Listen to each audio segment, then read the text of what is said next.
Amid the rugged mountain ranges and vast plateaus of Asia Minor, an empire once rose, carrying with it the thunder of chariot wheels and the fierce red glow of newly forged steel. They were the Hittites, masters of war, diplomacy, and metallurgy, who once stood as equals to Egypt under Ramses II, challenged the might of Assyria, and signed one of the oldest surviving peace treaties in history. From their capital at Hattusa, with its formidable city walls, the Hittites built a network of power stretching across Anatolia, Syria, and the Near East. Yet, like all empires, their glory eventually sank into dust, leaving behind clay tablets and ruins that tell the story of a civilization both brilliant and ruthless.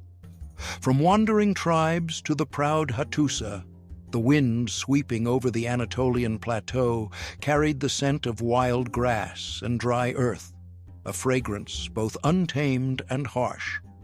Around the 3rd millennium BCE, this land was no unified state, but a patchwork of tribes and small clans scattered among valleys and peaks. Those who would one day be called the Hittites were part of an Indo-European migration from the north, people familiar with chariots, horses, and the rudimentary art of metallurgy. At first, they had no kingdom, no capital. They lived in loosely connected groups, sometimes allying with the native Hatti communities against common foes, sometimes fighting over farmland and water sources.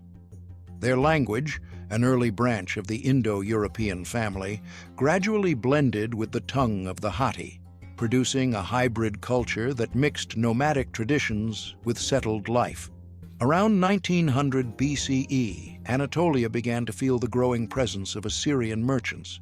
They established Karum, trading stations, exchanging tin, wool, silver, and gold.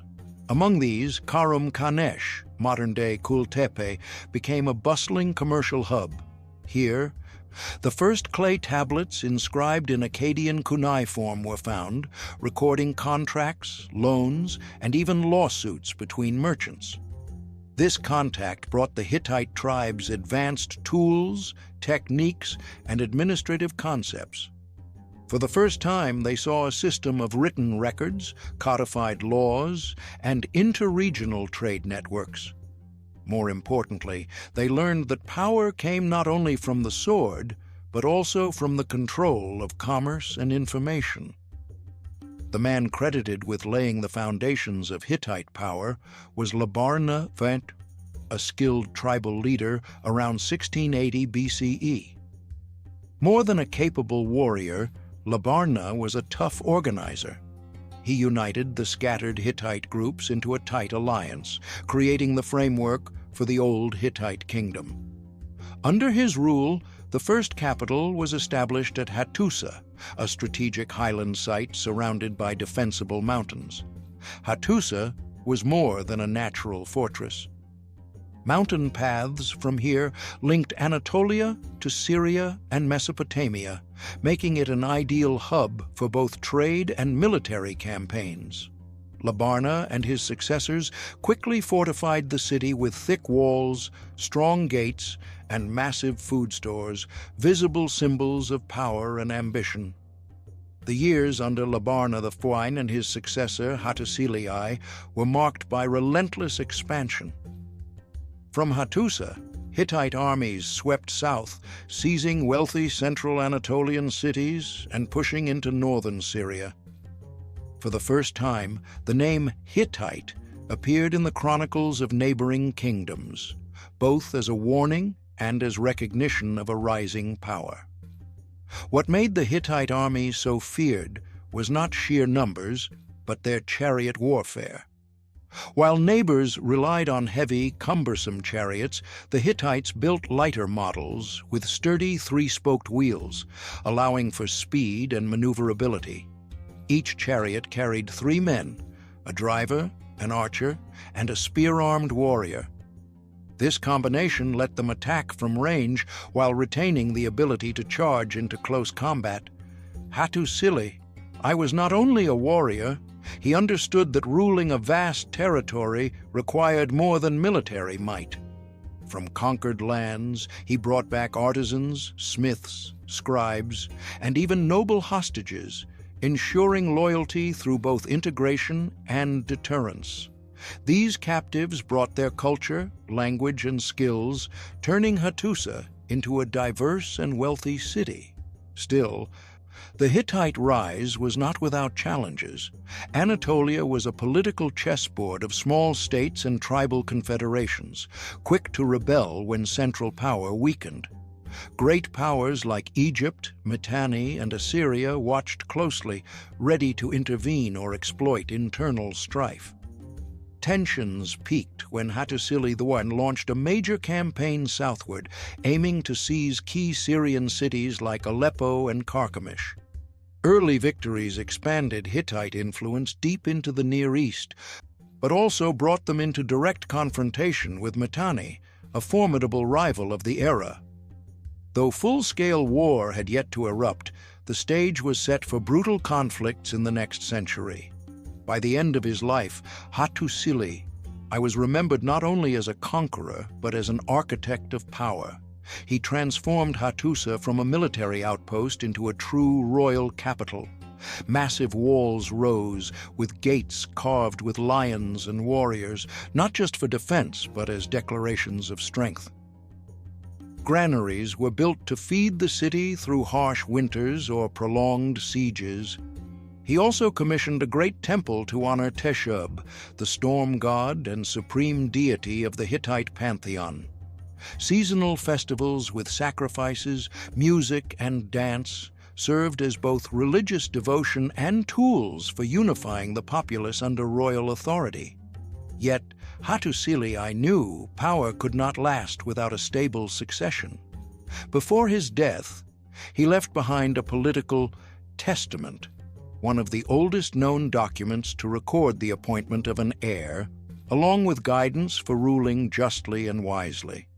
It was both a personal message to his successor and a public declaration. The Hittite realm was not just land and conquests, but a system of order and law meant to endure. The passing of Hattusili I marked a turning point. The Hittite kingdom now had territory, a capital, an army, and the beginnings of a central administration. But greater trials lay ahead.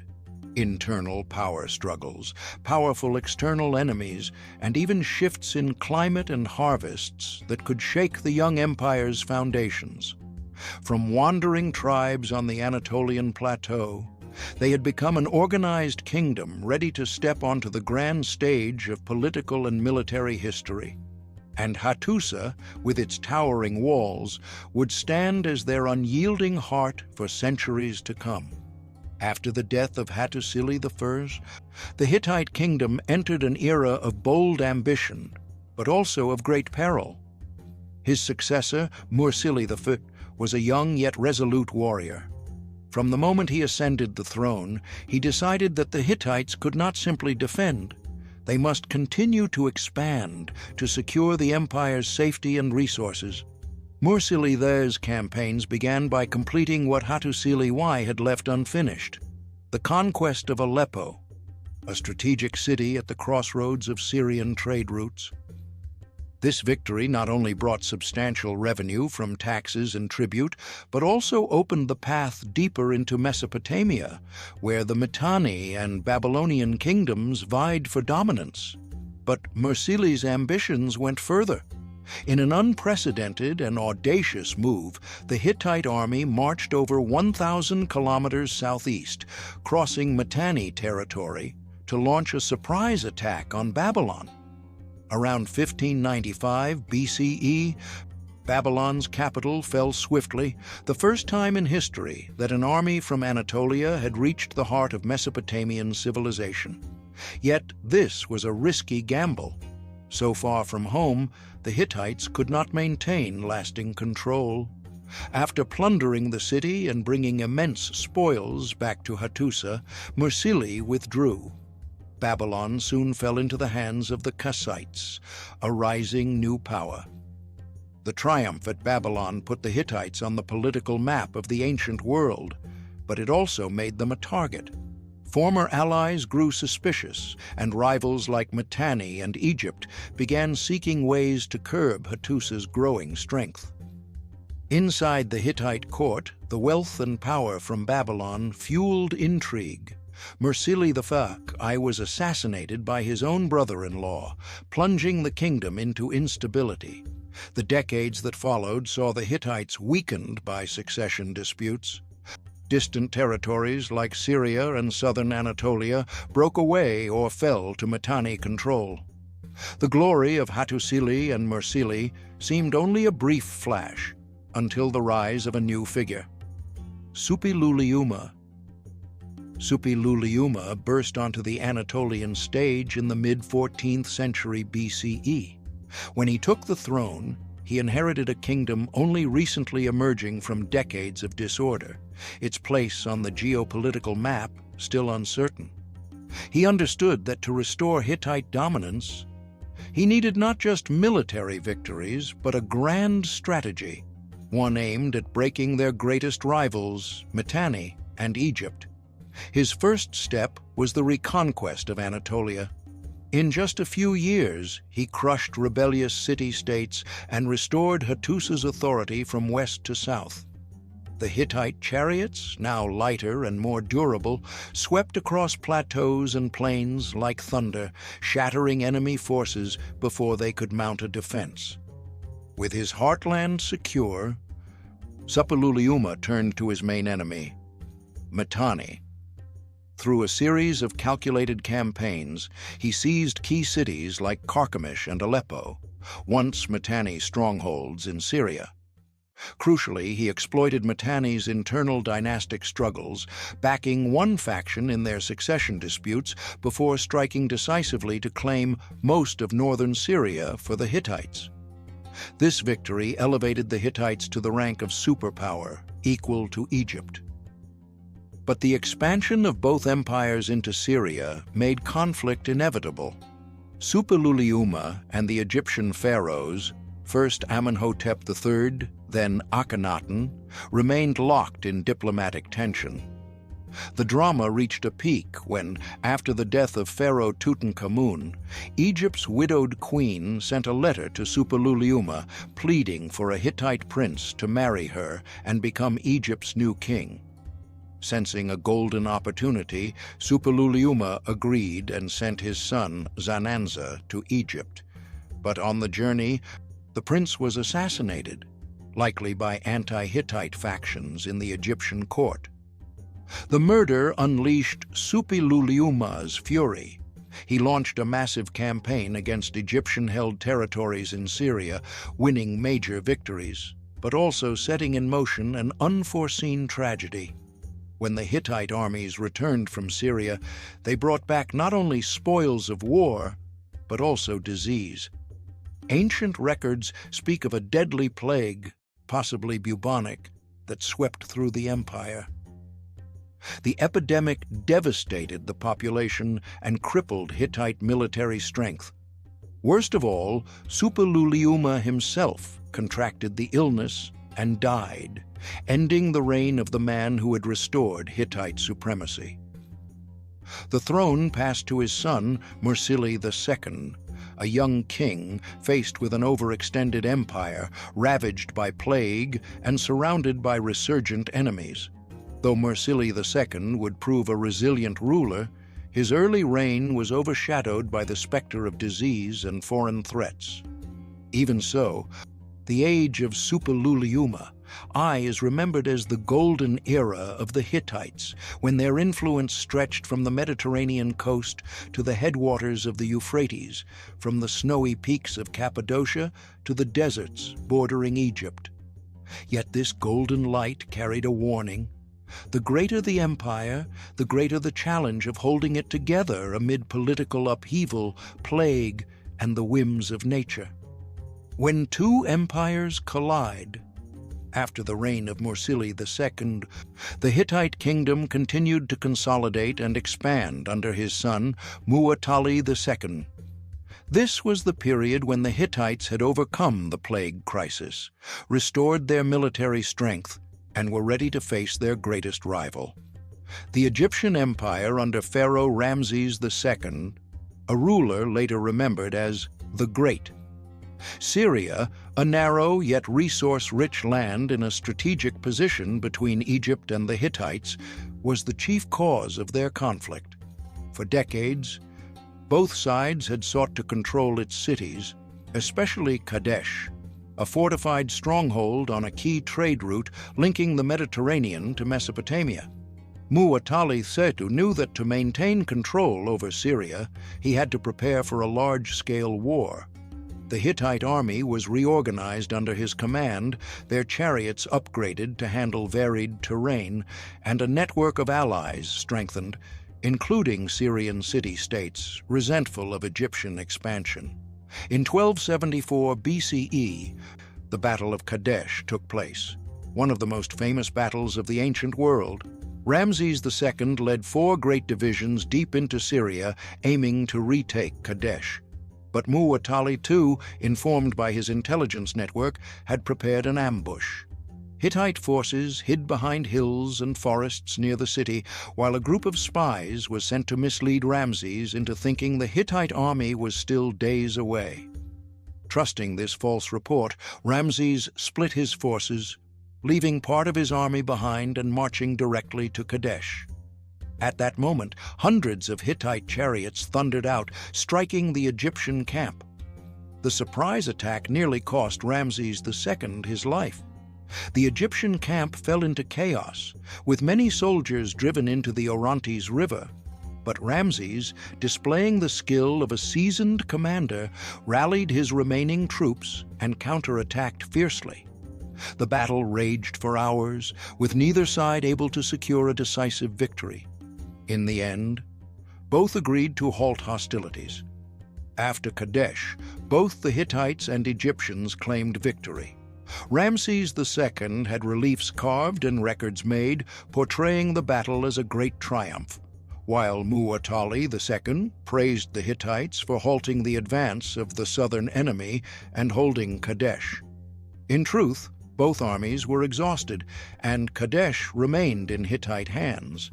The political consequences of Kadesh were significant. First, the Hittite position in Syria was greatly strengthened. Allied states such as Amurru and Ugarit remained loyal to Hattusa, knowing the Hittites could withstand even mighty Egypt. Second, the battle proved to both empires that continued war would bring only losses, not lasting gains. After Muwatalli II's death, his brother Hattusili III ascended the throne, continuing a policy of firm yet shrewd diplomacy. Observing that Egypt under Ramses II was troubled by conflicts with Nubia in the south and the Shurden Sea Raiders in the east, Hattusili III initiated negotiations for a lasting peace. In 1259 BCE, the Treaty of Kadesh was signed, a landmark in world history. It is the earliest known surviving peace treaty. Its terms included a mutual non-aggression pact, military aid if either was attacked, the return of prisoners, and even cooperation against common enemies. To seal the alliance, Hattusili III gave his daughter in marriage to Ramses II, an act of royal diplomacy that turned the two former enemies into allies. Following the treaty, the Hittites entered a rare period of stability and prosperity. No longer needing to divert resources against Egypt, Hattusili III focused on strengthening internal power and expanding diplomatic influence across the Near East. Trade routes from Anatolia through Syria to the Mediterranean became safer than ever, bringing gold, silver, tin, cedar wood, and grain to Hattusa. The capital flourished as a political and cultural hub. Massive walls encircled palaces, temples, and storerooms. Scribes produced thousands of cuneiform tablets on clay, recording treaties, laws, and diplomatic correspondence with rulers in Egypt, Assyria, and Babylon. Hattusa became like a United Nations of the ancient world, where the fate of entire regions was shaped through seals and clay tablets. The Hittite-Egyptian alliance also offered a strategic deterrent to rising powers, especially the Assyrians in the east. Meanwhile, in the west, the Hittites fostered strong ties with Aegean coastal tribes, building a trade network respected even by Mycenaean merchants. Yet behind this stability, dark clouds were gathering. Climate shifts, the migrations of the sea peoples, and pressure from neighboring states were already creating cracks beneath the empire's foundation. For the moment, however, the Hittites stood at the height of their power, an empire stretching from Anatolia through Syria to the very borders of Mesopotamia. It was a moment they believed would last forever, but history was preparing a far more tragic chapter. The fall of the Hittites. After the golden age of Hattusili III, the Hittite throne passed to Tudhaliya Thor, an ambitious ruler who faced a world changing at a dizzying pace. The climate was becoming harsher, harvests were failing, and trade routes were increasingly threatened by pirates and armed migrant groups known in history as the Sea Peoples. At first, Tudhaliya IV sought to strengthen defenses and reassert influence in Syria. He maintained the alliance with Egypt, but other powers, especially Assyria, were growing ever more aggressive. Once Assyria had stabilized internally, it began pushing into Hittite borderlands in Mesopotamia, forcing Tudhaliya to divide his forces and defend multiple fronts at once. Meanwhile, in Hattusa, resources were running thin. Famine became so severe that the Hittite king sent urgent letters to Egypt, pleading for grain shipments to save his people from starvation. Although some aid arrived, the food crisis persisted. On top of this, rebellions erupted in far-flung territories such as Tarhuntasa and the coastal city-states, forcing the court to continually dispatch troops for suppression, draining the royal treasury. The catastrophe reached its peak when the Sea Peoples, a loose confederation of armed migrants from the Aegean and eastern Mediterranean, began pushing into Hittite lands. They moved like a flood, fighting and pillaging as they went, destroying cities and severing all supply lines. Unlike traditional enemies, the Sea Peoples did not seek to occupy territory long-term. Instead, they devastated everything in their path, leaving behind abandoned lands and a paralyzed economy. Hattusa, the heart of the empire, was eventually cut off. As food supplies vanished and the population dwindled, the city descended into chaos. The proud walls that had once defended the empire now stood as the last refuge of desperate survivors. There is no detailed historical account of the final battle, but archaeological evidence reveals traces of a great fire that consumed much of the capital. In the aftermath, Hattusa was completely abandoned, and the name of the Hittites disappeared from written history for centuries. The fall of the Hittites was not an isolated tragedy. It was part of the Late Bronze Age collapse, a wave of upheavals that toppled many of the great civilizations around the Mediterranean and Near East in the 12th century BCE. Yet, in the memory of history, the Hittites remain a mighty empire, masters of the chariot, diplomacy, and law, a reminder that even the most brilliant civilizations can vanish, leaving behind only ruins and unanswered questions. Rediscovery of the Hittites. When Hattusa burned and the Hittite Empire vanished from the map in the 12th century BCE, it seemed as if history had closed every door on them. For nearly 3,000 years, no one in the Mediterranean or Near East remembered the name Hittite. Ancient Greek and Roman historians, and even the Bible, mentioned them only vaguely, as shadowy figures in memory. A warrior people who had once lived somewhere north of Canaan. The ruins of the Hittites were swallowed by time. Hattusa was buried beneath forests and stone, its proud fortifications collapsed and hidden under layers of silt. The clay tablets, repositories of the empire's political and intellectual life, lay silent in the dark, with no one aware that the Hittites had ever written in their own cuneiform script.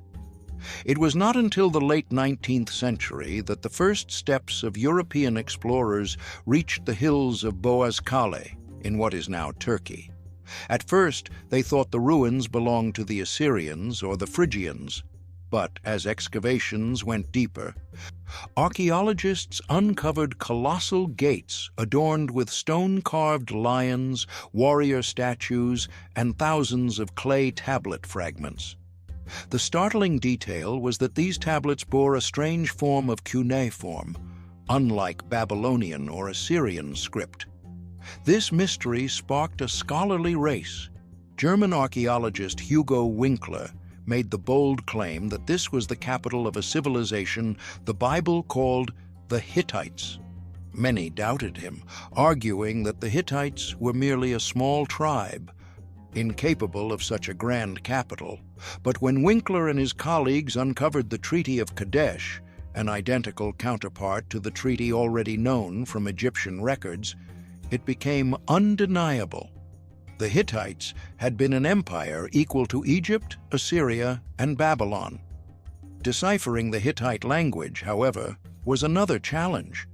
It was not until 1915 that Czech linguist Bedřich Hrozný made a groundbreaking discovery.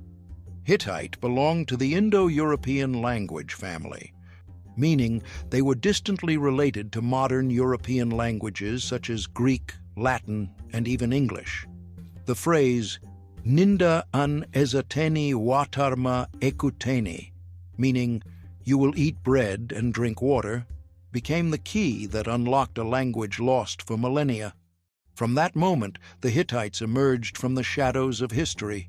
Archaeologists uncovered a wealth of sites: the sanctuary of Yazilikaya with its rock-carved reliefs of gods, the grand palaces of Hattusa, and archives containing tens of thousands of clay tablets recording laws, diplomacy, and religion. These discoveries revealed that the Hittites were not merely a military superpower, but also a sophisticated cultural and legal center where international treaties, marriage laws, and even protections for farmers existed more than 3,000 years ago. Today, the ruins of Hattusa are recognized as a UNESCO World Heritage Site, attracting thousands of visitors and scholars each year. Its lion gates, walls, and temples still stand in the Anatolian sky, a reminder that history never truly disappears, it only waits to be rediscovered. From oblivion, the Hittites have become living proof of the power of archaeology and linguistics to resurrect an entire civilization. And now, as you walk along the ancient stone streets of Hattusa, the echo of hooves and chariot wheels seems to ride the wind, retelling the story of an empire that once ruled the Near Eastern skies.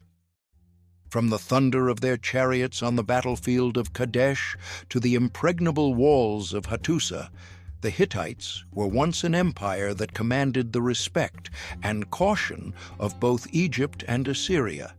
They were not only warriors, but also master diplomats, the first in history to leave behind a fully recorded peace treaty.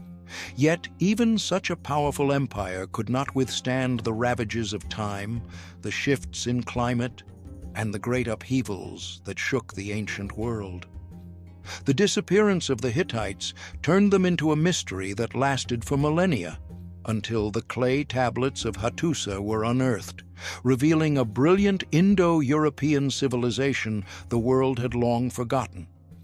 Today, the Lion Gates and the sanctuary of Yazilikaya still stand, a reminder that all glory may fade, but can also rise again from the ashes, so long as there are voices to tell the tale.